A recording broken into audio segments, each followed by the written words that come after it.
ఎక్కడ క్రాంతి ఎక్కడ కలవండి ఒకసారి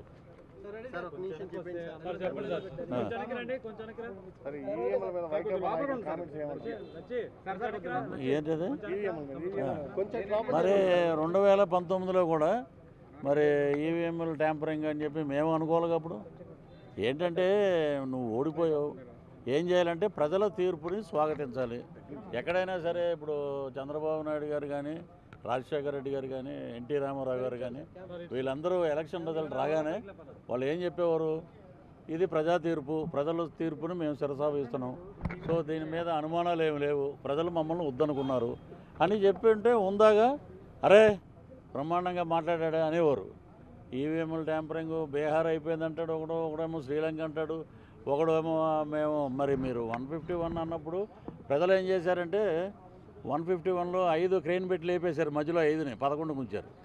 సో ఇకనైనా వాళ్ళు నిర్మాణాత్మక ప్రతిపక్ష పాత్ర పోషించడానికి 18 కూడా లేవు. సో అటు పాలకపక్షమైనా ప్రతిపక్షమైనా మా పవన్ కళ్యాణ్ గారే ఒక అద్భుతమైన పరిపాలనకి నాంది పలికింది.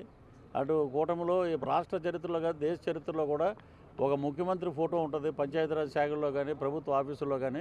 ఈ రోజున ఒక పక్కన చంద్రబాబు నాయుడు గారు సీఎం, ఓ పక్కన పవన్ కళ్యాణ్ గారు డిప్యూటీ సీఎం, 2 ఫోటోలు ప్రతి ఆఫీసుల్లో ఉంటున్నాయి. ఇది ఒక శుభ పరిణామం. రాష్ట్రంలో కార్యకర్తలందరూ బ్రహ్మాండంగా మేము అద్భుతమైన ఏదైతే అనుకున్నామో దానికే మహిళలు అలాగే అన్ని కుల మతాలకు అతీతంగా మేము ఓట్లు ఇచ్చాం, దాని ప్రకారంగా పరిపాలన ఉంటుందని చెప్పి అందరూ ఆనందంలో ఉన్నారు.